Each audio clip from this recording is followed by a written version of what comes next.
Hey, I'm here with my good friend Jean. Do I use your last name on video? It's up to you. Jean Goodrich, and we are in Peacham? Cabot. Cabot, it's a weird Vermont. corner. I know, we're like, corner. Sam lives like a mile over there, and we're just up the street. So I don't know what town we're in. I don't know. So it's like a weird little pocket where it's technically Cabot, but Peacham is visible that way. West Danville is visible that way. So you got weird little nook. Straight from the source here. All right, and we're here with Jean today because Jean is a healer, and we did some healing work together just now, and we're going to talk a little bit about that.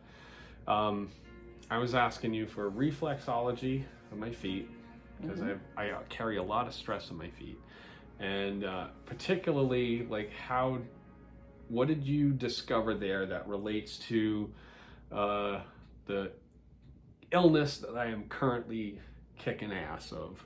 Cancer, by the way. Yeah. All right.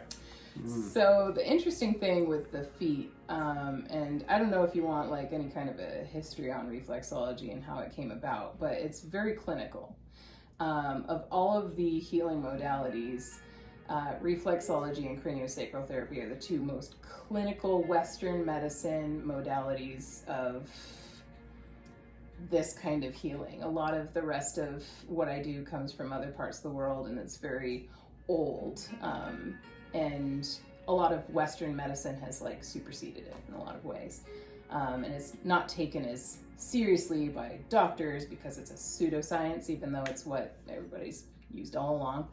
Reflexology kind of came about in the 1930s. There was a woman who was a therapist in a clinic, and the doctor that she worked with kind of subscribed to the notion of zone therapy, which was being used by putting like clamps and whatnot, pins and whatnot on hands and feet to create a local anesthesia for doctors to then be able to operate on people without having to knock them out fully.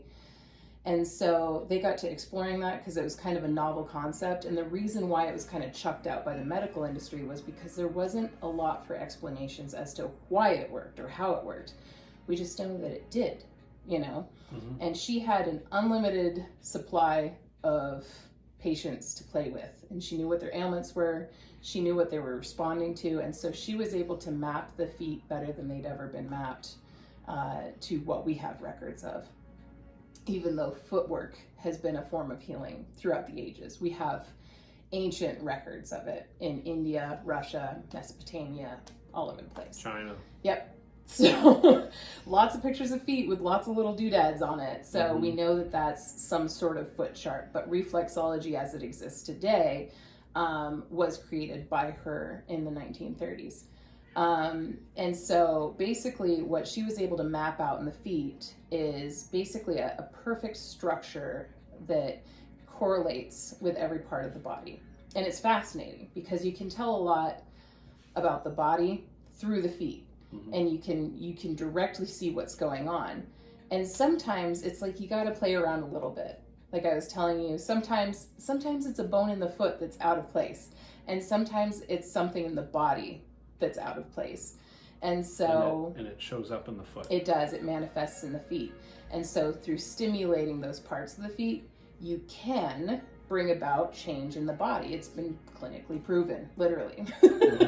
So what we worked on today, I was able to see a lot of things are askew. And if I was completely unwise to what was going on with you, like I said, I would have advised you go see a doctor because a lot of it was showing up in your feet. And we've had long conversations about the things that I'm going through prior to like me coming up here to visit Sam and you. And... I watched the video. Right. Yeah, big supporter. So, but what I was able to see was that, your body is in a lot of distress.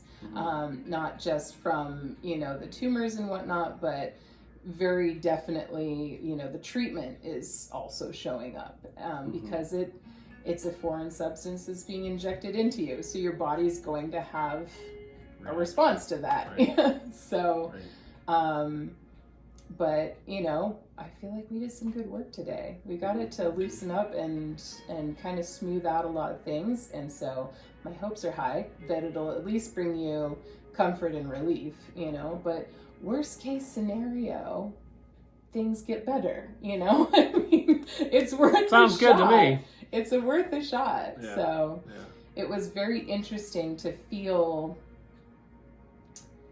like I said, more the physiological response to the chemicals that are in your body.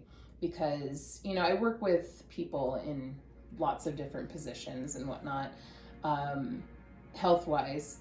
And so it's always interesting because reading the energy of the body is one thing. But when you're sharing that space with foreign substances, it's really interesting to see how it changes the energy of the whole session. Yeah. So that was kind of the biggest thing that I was kind of, what's the right word, curious about, kind of jazzed about, like, let's see what's going on in here, you know. It's interesting, you know, with all of the other modalities that I practice in reading your energy, reading your muscles, and going down through, seeing kind of how you responded to the different stimuli. And, you know, we started out, like I said, your energy was just like, woof. It was very prickly, very big, kind of like when a dog has his hackles up. Right. And I remember she was like, whoa. Yeah. She took a huge step back. She said I was prickly, and I was like, oh boy. I had to be careful about my approach. And I know some people are going to think that sounds absolutely wackadoo, but when you walk into a room where somebody's just been arguing and you feel that, tension. Ooh, I'm just going to leave you guys alone. It's very much the same feeling as that, where it's like you feel that, well, in that situation, I call it the pissed mist. You know, it's like a low-lying fog that rolls in. Sorry, can I say that on camera? Angry mist. Yeah, the pissed mist. That makes sense. When you walk into a room and somebody's either just sitting there miserable, like you get around somebody that you know is just like, you can feel that, right? You can pick up on their moods, but we can pick up on all of the other things too. It's just a lot of time we don't pay attention to it, or we're not attuned enough to realize that's what we're feeling. Sometimes we're around people and it just gives us instant anxiety. You know, it's the same deal. And so I read through that and I work to try and balance it out. And, you know, so, I mean, how did you feel before we started versus after? A little tired because I've done a lot today, and I feel like refreshed and energetic in that sense. Yeah, your color looks better. Oh yeah, than when we started. I'm still tired, like you can see the darkness under my eyes, but I feel refreshed, and as far as like body goes, like I feel things released a bit. You were in the section of the foot that connects to my liver, and I've got 10 plus tumors in the liver. Yeah, it was and you're crunching away. It was crunchy. Yeah, and like sometimes during the day, I'll feel like some pangs of pain in the liver, and I don't feel any of that right now. Sweet. Yeah, so that's good. Like I said, there's relief from that. We do something, right? Right. Yeah. There's relief from that. And is it a permanent relief? Time will tell. Time will tell. Usually with reflexology, I mean, to go by the book, they tell you to do it a few times a week to keep it like going and maintaining. Yeah. But genuinely, you can just play it by ear, you know, like, and you know what's going on in there, you know. So it's one of those things that sometimes it'll hold better. Usually when I work with somebody, I like to see them the first 2 sessions 1 week apart so that I can see how they're holding the work and what needs to be adjusted. And then the better and better you get, the further apart your sessions can get. Like nobody wants to be locked into something they have to do 3 times a week. Or chemo for 6 months. Yeah, That's a jail sentence, right? You're like locked in. Yeah, you know, to nobody a schedule wants and to a location. hear that. Yeah. But it's one of those things that like you can do it and it does have an effect, you know? And it's kind of to the chagrin of like Western medicine. Like no doctor is really like super stoked that I can poke you in the foot and affect change in your liver. Right. But because it sounds crazy. It does. I get it. I was a skeptic. when I learned it. Yeah. I went into learning all of the modalities that I practice with a thoroughly open mind, but also a healthy amount of skepticism. Right. And until I saw like my own physiological evidence that this is an actual thing, like I wasn't about to put it in my menu of options. Like, I'm just like the rest of the people around. I love that there's the chance that it could be something good, but I also understand that there are people that overinflate, expectations of some of the stuff that's considered woo-woo, but like this is something I've seen a lot of good things come out of, and I'm not the only one. It's a worldwide thing, and it's fairly highly respected, and it's interesting to me that the body is so complex but also intricately precise. Right. And it's kind of like when you work on a computer. If there's a problem with the monitor, you're not usually working in the monitor to fix it. It's usually somewhere in the wiring that, so you gotta hit it from a different place to get the problem solved. And the body's the same way. Sometimes if you have a problem in one spot, you'd be amazed where I pull it out of. Because that's, the body wants to heal. It wants to be at a point of homeostasis. And it grants us a lot of access to get to that point. There's a lot of checks and balances in the middle, but, you still got to do the work, but there's a lot of things that can really help. Yeah. Now, you also worked on my knees and my thighs. Yes. You felt a lot of tension in there. Yeah. What does that say to you? What does that mean to you? What did you pick up from that? Yeah. So, particularly in your quads, right? That was where we found some more crunchiness. So each muscle is surrounded by a layer of fascia that allows, because the muscle tissue is actually very grippy. That's the way that it contracts. It's basically got little connection points that act like Velcro. So when your muscle contracts, those like grab on and like squeeze together. And then if you didn't have that layer of fascia, it would grab all of the other muscles around it, and so that basically allows that to slide against each other. But also there has to be a layer of fluid in there, which is why it's vitally important to drink lots of water. And I don't just say it for my own benefit. Yeah, no. But how does that relate to the treatments that I'm getting as far as chemo goes? So when you inject something into your body like that, it goes through your bloodstream. It goes into that fluid that supports that function and allows for that lubrication between the muscles. So as everything kind of, the pH changes through all of that, and it just kind of gets widespread throughout your body, it'll affect the way that functions. And so basically what I was doing was I was breaking up where that fascia was actually sticking to itself. And even though you still have muscle function, you're not going to have full function, and you're not going to have comfortable function unless you get like the full range of movement in between those layers. So with the treatment, everything that's rocking around in your body, like it'll hang out in pockets like that and just kind of traffic jam issues like that. And so that's what I was finding for sure, is anywhere that you have a place in your body that's even remotely stagnant, it settles. Everything settles. If you're taking supplements and there's an excess, that'll settle into there. If you're big on protein shakes and stuff like that, and there's too much calcium, for example, your body will try to remove a lot of it, but you're also working with what you got. If you're dehydrated or your hydration is compromised because you've been injected with chemicals, you can't necessarily flush it out the way that you need to, and that'll allow for that settling. Sedimentary, the stuff. It'll just hang out in anywhere that there's not a ton of movement. So we might not notice it in our face necessarily because we're blinking, we're twitching, we're sniffing, we're eating, we're doing all these things up here. But different parts of our body will stiffen up like that. And you'll notice it in your lower back, you'll notice it especially in your feet. Your feet are the farthest away from your heart.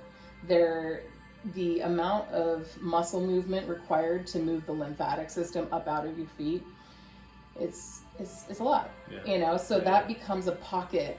Everything, the further you get away from the heart, it becomes a pocket, especially in the lower extremities, because gravity is working against you. Right. And that's also why exercise is important, because you get those muscles moving and flushing the toxins out through the movement, and you know, your blood flow bringing new nutrients in. So one more question, and then I think we're good. When you started to work on my back, you commented like, "Oh boy, there's a lot of rage." Yeah. All right, tell me what that was about. So,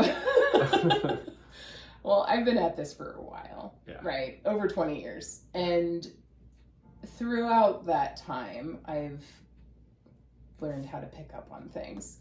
And, you know, it's like a gardener figures out what's a weed. You know, you don't go into gardening knowing what's what, but you remember where you planted something, and you know what's not supposed to be there, and you know what they all are. Over time, you figure out what they all are.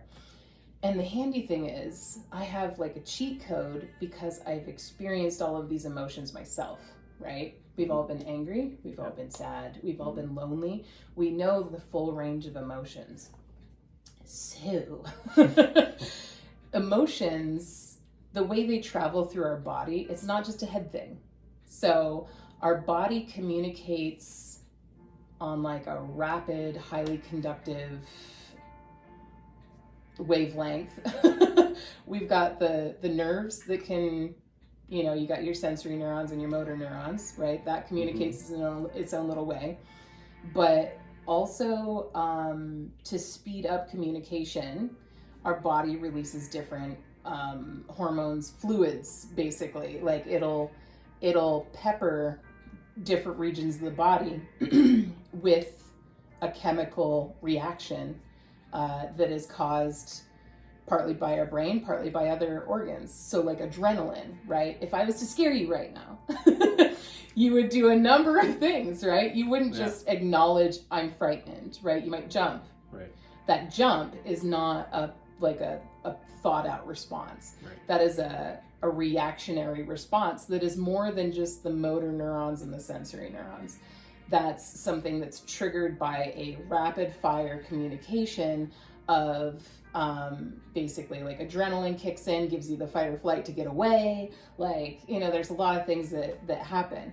So because those communicate through chemical responses, that's a chemical that's in our system. We have wonderful chemicals, right, that make us happy, endorphins, you know, and there are a lot of pharmaceuticals that simply mimic what we naturally create. And that's where you get a lot of the antipsychotics, antidepressants, anti-anxiety, all of those things that we naturally will create on our own, but maybe can't in the moment because you got to break the stress cycle or whatever. So all of this to say, emotions are more than a thought. It's more than a feeling. It is a physiological response. Yeah. And it travels through your body. And every single day, somebody tells me, "Oh, I hold my stress right up here." Yeah. Right. We all know where we hold our stress, and everybody's a little different. I hold my stress in my feet. In your feet. Yeah. Yep. I hold mine in my lower back. You know, and that's you know that because like you can just tell like that feels stressful. Right. Yeah. Like after a long day, my feet hurt. You know, even if I'm not on them all day. Exactly. That's just where it winds up. Yeah. So those chemicals will, just like when you work out a ton and you're achy and like the acids hang out in your muscles and you gotta work that out. Right. You gotta stretch it. You gotta do your thing. When we experience emotions, especially if we suppress it at all, that's why we have tears too. Right. We don't cry, right? It's not mature to cry, especially for boys. We know that. That's what they tell us. That's what they tell you. Right. The best thing you can do is cry because when you have an excess of these substances that we generate as a response to those reactions, your tears are actually, it's not just saline.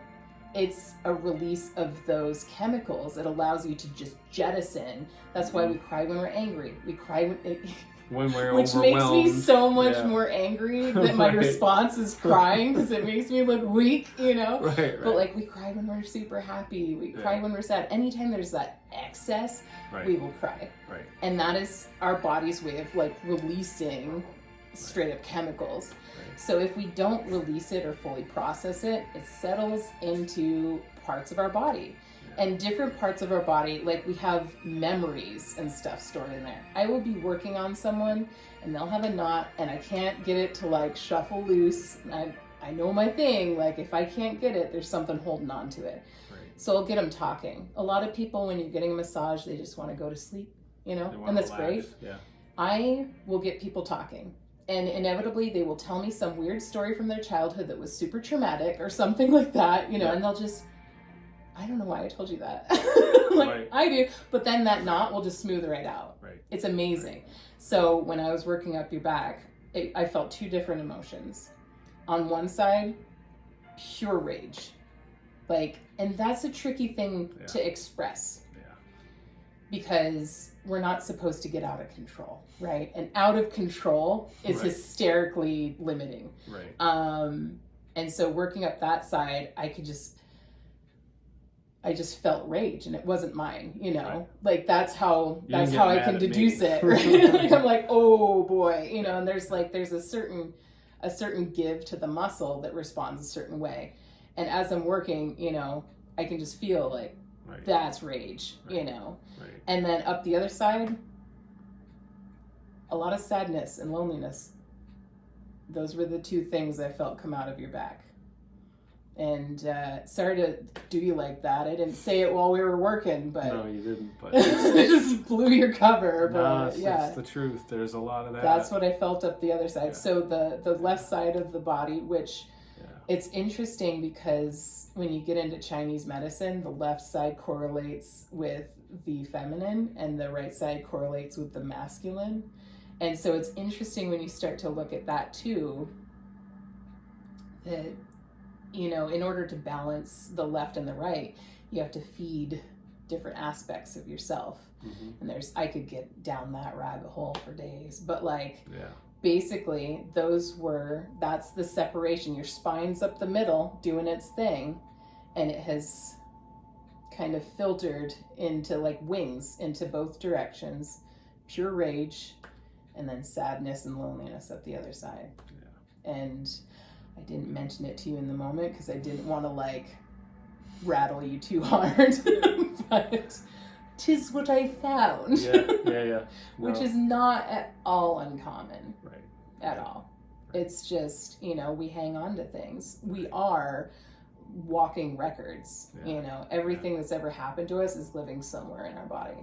Right. And that's why it's important to do the work, because we can push it out and let you process, and there's no limitation to what you can't unload. The important thing is to acknowledge it and give it the time and support that it needs, and in its course it'll come out. And then that's it. Now you're all incorporated, and it's all worked together, and you can do your thing. Coming from a place of more stability, greater homeostasis, it's a good time. Maybe it's time to have a rage session in the woods and scream it out and burn some stuff, cry, just go primal. I'm down.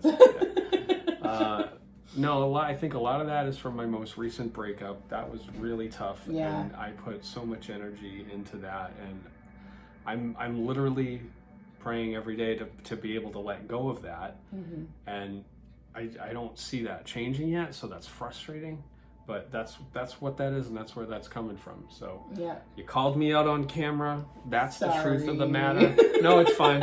It's fine. This is all about truth, right? And so I'm going to get into this later with Sam. We're going to kind of review what he and I did with some cards this morning. What came up, part of what came up in the cards was getting to my truth, right? So that's the truth, that's what it is. And literally the breakup happened And then 12 hours later is when Right the on doctor top of called it, yeah. and said, oh, you've got cancer. And then, you know, right after that, I told her, and she's like, oh, I cheated on you for the last month. And Not me. No, no. The ex. Yeah. But like that was right on top. That was like sandwiched together. And it was just Rough couple of days. couple of days. We're going on, it was a rough like month, because it didn't stop there. It got worse and worse and worse, and the more that, you know, she said, the worse that it got for me. And then of course, like the more I got into like doctor's appointments, and hey, you're gonna have to, like, you know, what you're actually dealing with is you've got a tumor in your colon, and you've got 10 plus tumors in your liver, and it's stage 4, and you know, it's going to be 6 months of chemo, and it might never be healed, and blah, blah, blah. And it was worse and worse. And with her, it was, oh, I might be pregnant. Oh, because we had sex and didn't use protection, and blah, blah, blah. And I missed my period. And it got worse and worse and worse and worse throughout those following weeks. Mm-hmm. Can you tell by the way I just went off that there's a little bit of rage there, and there's a little bit of sadness? Yeah, that's perfectly understandable. No, that's where it's coming from. That's it. You know? And it's interesting that you say you want to let go of it. You want to just be done with it. Yeah. But as long as it's stuck in your body, stuck in those muscles, there's a lot of legwork that has to happen, unfortunately. Yeah. And it stinks. Like, we all have the ability to exact change on each other. Mm-hmm. And it's what you do with that power. You know, we have the ability to put each other in the nut house, right? Yeah. We have the ability to drive each other to a place of hopelessness. Right. But we also have the ability to help each other get through all of this stuff. And I have been incredibly blessed with the amount of people that I've been able to talk to. Literally hundreds of people, and Uber and enough to start a channel. Yeah, right. And, you know, through friends such as yourself and Sam and my friend Stephanie and my friend Janet and my aunt and like my uncle. It's just everybody that's reached out to talk to me that I've had long conversations with. You and I have talked for hours. Mm-hmm. Sam and I have talked for hours. And so have, you know, Kelly, my friend Kelly that came out to see me. We talked for hours. And I've been incredibly blessed with that. You know, so it really is about human connection. I see other people. There's one person that I'm helping, and I'm probably one of the very few, less than a handful of people that she has that she can talk to. Mm-hmm. And I think at one point I was the only person she had that she could talk to. Wow. So there's that. And then there's another friend that I see on Facebook. He just lost his mother. And he's angry about it, and he's going through those stages.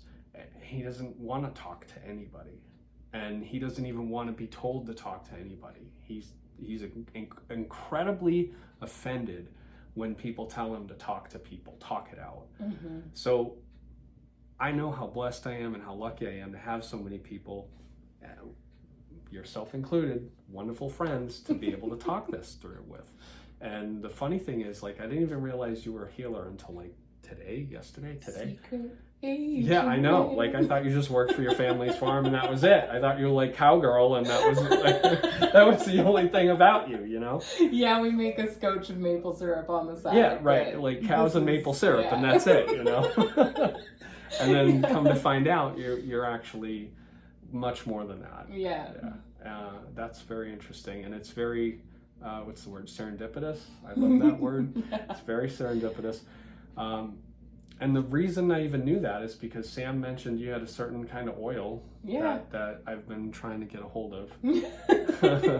and you readily offered that to me, and that's one of the things that I've been trying to get a hold of. So I want to thank you for that gift.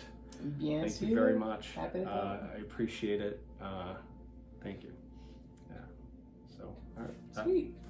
Wraps it up. I will put your information on screen for anybody who might be interested in doing work with you. Is that right? Yeah, that's fine. Send you some referrals. So if you're watching this and you've liked what Jean has to say here, or you find any of her work interesting, she's very well trained. Happy to talk with people about it if they have questions. You do consultations too, all the time. right? Yeah. So I'll put her information on the screen. Thank you so much for your Thank work you. today, Yeah. and the gift of the oil and some of your time, and also for doing the interview on camera. Thank you very much. You know, Yep. and especially for calling me out on camera too. Uh-huh. That's good. You're holding me to my I truth. aim That's to what was in my please. cards. All right, that's gonna wrap it up. Thanks for watching. I can't believe that was a 30-minute conversation. I can talk. Wow, it just flew by like this. I hope you enjoyed it, and I'll see you in the next video. Bye. Bye from Vermont. Thank you for watching. Bye.